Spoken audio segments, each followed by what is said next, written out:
எல்லாருமே எந்திரிச்சு நேரமே கிளம்புறாங்க. முத்து, மீனா, ரவி, ஸ்ருதி எல்லாருமே. அப்போ மனோஜும் பயங்கரமாக புது மாப்பிள்ளை மாதிரி ரெடி ஆகிறாரு. அப்போ முத்து, மீனா கிளம்பி வெளியே வர்றப்போ ரவியும் ஸ்ருதியும் கிளம்பி வெளியே வர்றாங்க. அப்புறம் அவங்க வந்து கேட்குறாங்க, என்ன மனோஜ் நீ எதுக்கு இவ்வளோ நேரமே ரெடி ஆகிருக்க அப்படின்னு முத்து கேட்குறாரு. அதுக்கு மனோஜ் இருந்துக்கிட்டு, என்னடா நான் தான் நேற்றே சொன்னேன்ல கல்யாணத்துக்கு போகணும்னு சொல்லி, மறந்துட்டியா அப்படிங்கிறாங்க. ஓ ஆமாம்ல, ஆனால் உன்னை பார்த்தா நீ கல்யாணத்துக்கு போகிற மாதிரி தெரிலடா, உன்னோட கல்யாணத்துக்கு போகிற மாதிரி இருக்கு அப்படிங்கிறாங்க. அதுக்கு ரவி இருந்துட்டு, ஏய் என்ன முத்து நீ அவனை போய் கலாய்ச்சிட்ருக்குற அப்படின்னு சொல்லிட்டு, சரிடா எங்களுக்கும் கேட்ரிங் ஆர்டர் இருக்குதுன்னு சொல்லிட்டு ரவி ஸ்ருதி கிளம்பிடுறாங்க. முத்து மீனும், நாங்கள் இன்றைக்கி ஒரு கல்யாணத்துக்கு வந்து ஸ்டேஜ் டெக்கரேஷன் பயங்கரமாக பண்ண போகிறோம், அதுக்கே லேட் ஆயிடுச்சு, எல்லா ஆளுகளும் போயிட்டாங்க, நாங்கள் தான் இப்போ தான் கிளம்பி போயிட்டுருக்கோம் அப்படிங்கிறப்போ விஜயா எந்திரிச்சு வெளியில் வர்றாங்க.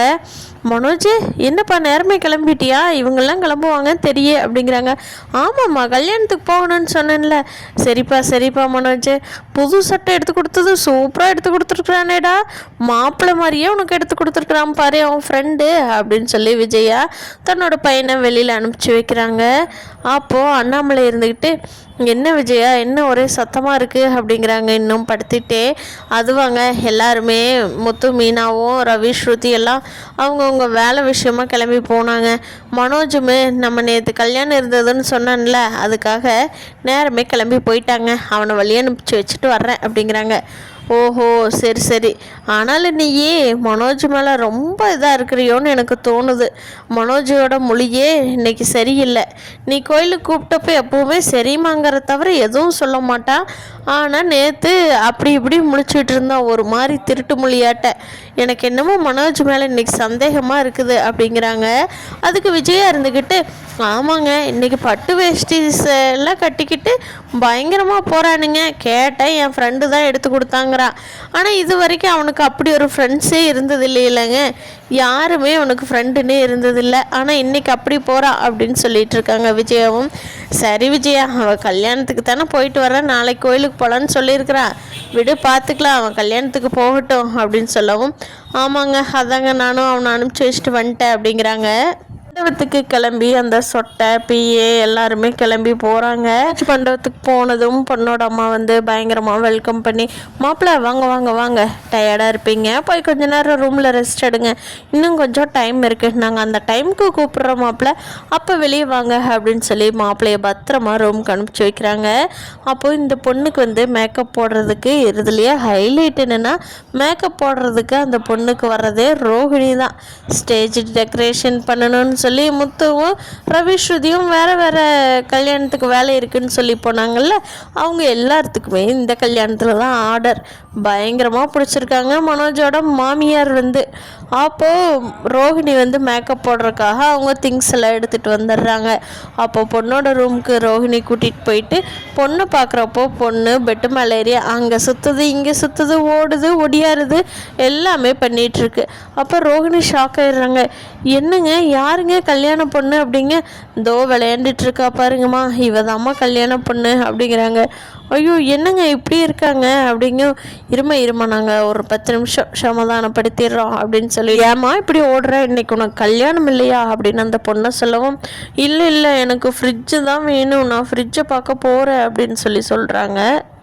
ஃப்ரிட்ஜு தானே வேணும், ஃப்ரிட்ஜ் வச்சுருக்கிற மாப்பிள்ளையும் உனக்கு கல்யாணம் பண்ணி வைக்கிறேன் அப்படின்னு சொல்லிட்டு அந்த பொண்ணு சமாதானப்படுத்த, ஓ அப்படியா, அப்போ எனக்கு கல்யாணம் ஆனால் அந்த மாப்பிள்ளை கூடவே நான் எப்பவும் ஃப்ரிட்ஜு கடையிலே இருக்கலாமா அப்படிங்கிறாங்க.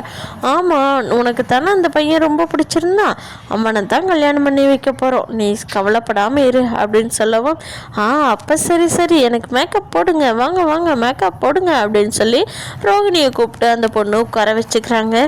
ரோகிணியும் தன்னோட வேலையை பக்காவாக முடிச்சுட்டு ரோகிணியும் நம்ம கிறிஷ் வர்றதுக்கு டைம் ஆயிரும், கிளம்புறதுக்கு டைம் ஆயிரும், அம்மா பார்க்கணுன்னு சொல்லிட்டு கிளம்பிடுறாங்க. ரோகிணியும் மேக்கப் பண்ணி முடிச்சுட்டு டெக்கரேஷன் வேலையெல்லாம் மும்பரமாக பண்ணிகிட்ருக்காங்க. முத்துவும் மீனாவும் கிட்டத்தட்ட முடிக்க போகிறாங்க இன்னி. அப்போ வந்து அந்த சொட்டைக்கும் பிஏவுக்கும் ஒரு டவுட்டு, சார் உங்கள் கல்யாணம் பண்ணிக்க போகிற பொண்ணு நீங்கள் பார்த்துருக்கீங்களா அப்படின்னு வந்து பிஏ கேட்கும். இல்லையே நான் இன்னும் பார்க்கலையே, என்னோட மாமியார்னு சொல்கிறாங்கல்ல அவங்கள தான் பார்த்துருக்குறேன், அவங்க கொடுக்குறேன்னு சொல்கிற அந்த 10 லட்சத்தை தான் காதில் கேட்டிருக்கிறேன். அதுக்கோசரம் தான் அந்த பொண்ணையே கல்யாணம் பண்ண சம்மதிச்சேன். அந்த பொண்ணு எப்படி இருந்தாலும் சரி, நான் ரோகிணிகிட்ட இருந்து வெளியில் வரணும், அதுக்காகத்தான் அப்படிங்கிறாங்க. சார், நாங்கள் வேணால் போய் அந்த பொண்ணை பார்த்துட்டு ஒரு ஃபோட்டோ எடுத்துகிட்டு வந்துட்டோமா அப்படின்னு சொல்லி பிஏவும் சொட்டையும் கேட்குறாங்க. சரி சரி, நல்லா வேலை செய்கிறீங்க. கல்யாணத்துக்கு முன்னாடியே அந்த பொண்ணை பார்த்துட்டேன்னா எனக்கும் எப்படிங்கிறது தெரிஞ்சிரும்ல அப்படிங்கவும், கவலைப்படாதீங்க பாஸ், நாங்கள் இருக்கோம்ல பாஸ் அப்படின்னு சொல்லிட்டு 2 பேரும் கீழே போக போகிறாங்க. அப்போ தான் முத்து ஸ்டேஜோட எண்டில் நின்று டெக்கரேட் பண்ணிகிட்ருக்காரு. முத்து பார்த்த 2 பேர்த்துக்கும் அப்படியே பயங்கரமாக விடவெடுத்து போயிடுது. ஐயோ, இவனா இங்கே இருக்கா, நம்மளை பார்த்தா, அதுவும் தன்னோட தம்பி மனோஜுக்கு கல்யாணம்னு அவனுக்கு தெரிஞ்சது, போச்சு, நம்மளே வெளுத்து வாங்கிட்டுதான் மனோஜ்கிட்ட ஏன் போவா, உட்காருமா உட்காருமா உட்காருமா அப்படியே உட்காருமா அப்படின்னு சொல்லிட்டு அவங்க கீழே போகாமையே உட்கார்ந்துக்கிறாங்க. முத்துவுக்கும் மீனாவுக்கும் லார்ஜ் ஸ்டேஜ் டெக்கரேஷனோட லாஸ்ட்டு ஃபினிஷிங் ஒர்க்கு தான் இருக்குது. அதை முடிச்சுட்டு பொண்ணோட அம்மாட்ட, மேம் நாங்கள் போயிட்டு வர்றோம் மேம். ஆமாம், என்ன பொண்ணெல்லாம் கூட்டிகிட்டு வந்துட்டீங்க, நம்ம மாப்பிள்ளை வீட்டிலேருந்து யாரும் வரல அப்படிங்க. சார், அதெல்லாம் ஆண்டவே வந்துட்டுருக்காங்க, நாங்கள் பார்த்துக்குறோம், வேலை முடிச்சிட்டிங்களா அப்படின்னு சொல்லிட்டு பேமெண்ட் பண்ணிவிட்டு அவங்க அம்மா அனுப்பிச்சி வச்சிடுறாங்க. முத்துவும் மீனாவும் பாருங்கள், ஸ்டேஜ் எவ்வளோ அழகாக இருக்குல்ல, ஏங்க ஒரு ஃபோட்டோ எடுத்துகிட்டு வாங்களே அப்படின்னு சொல்லி மீனா சொல்லவும், முத்து எடுத்துட்டா போச்சு மீனா, வா நம்ம 2 பேர் நின்று செல்ஃபியே எடுத்துக்குவோம், நம்ம பண்ண டெக்கரேஷனில் அப்படின்னு சொல்லிட்டு 2 பேரும் நின்று ஃபோட்டோலாம் பயங்கரமாக எடுத்துக்கிட்டு கிளம்பிடுறாங்க. மொட்டையும் அந்த பொண்ணும் கீழே இறங்கி வர்றாங்க. ஏம்மா, போய் நீ பொண்ணோட ரூமில் போய் பேசு, நீ பேசினா தான் பிரச்சனை இல்லை அப்படின்னு அந்த சொட்டை அனுப்பிச்சி வைக்கிறாரு. அந்த பொண்ணும் போய் கதவை தட்டிட்டுறப்போ அந்த பொண்ணோட ரூம் கதவை யாருமே நீக்கலை. இல்லை கொஞ்ச நேரம் வெயிட் பண்ணுங்க, போயிட்டுருக்குதுன்னு சொல்லிகிட்டே இருக்காங்க.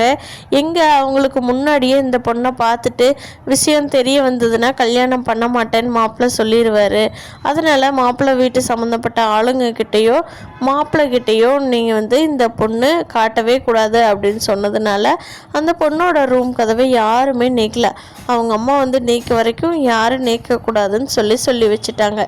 அப்போது இந்த சொட்டையும் பிஏவும் போய், சார் முத்துவோட டெக்கரேஷன் தான் கீழே, ரவி ஸ்ருதியோட கேட்ரிங் தான் சமையல் ரூமில் அப்படின்னு சொல்லவும் மனோஜ், ஐயோ எனக்கு இந்த கல்யாணம் நடந்த மாதிரி தான், நான் அப்படியே இங்கேருந்து எட்டி குதிக்கிறேன் அப்படின்னு சொல்கிறாரு. போய் ஜன்னலெல்லாம் நீக்கி, ஐயோ இங்கே கிரில் இருக்கு, என்னால் குதிக்க முடியல அப்படிங்கிறாரு. சார் அவங்களோட வேலை தான், ஆனால் முத்து மீனெல்லாம் எப்பயோ கிளம்பி போயிட்டாங்க, இன்னும் ரவி ஸ்ருதிங்கிற பேர் தான் உங்கள் மாமியார் சொல்லிகிட்ருக்காங்க, அதுவும் இன்னும் என் காதுக்கு தட்டுப்படவே இல்லை, அதனால் குதிக்கவெல்லாம் வேண்டாம், உங்கள் கல்யாணம் ஸ்மூத்தாக நடக்கும் அப்படிங்கவும் மனோஜுக்கு, உண்மையாக தான் சொல்கிறீங்களாடா, என்னை வச்சு எதுவும் விளையாடுறீங்களாடா, ட்ரையல் பார்க்குறீங்களாடா அப்படின்னு சொல்லி கேட்குறாங்க.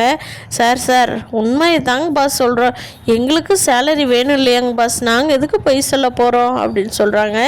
இனி வர எபிசோடில் இப்படி தான் நடக்க போகுதுன்னு நான் நினைக்கிறேன். ஃப்ரெண்ட்ஸ், நீங்கள் என்ன நினைக்கிறீங்கன்னு கீழே கமெண்ட் பண்ணுங்கள்.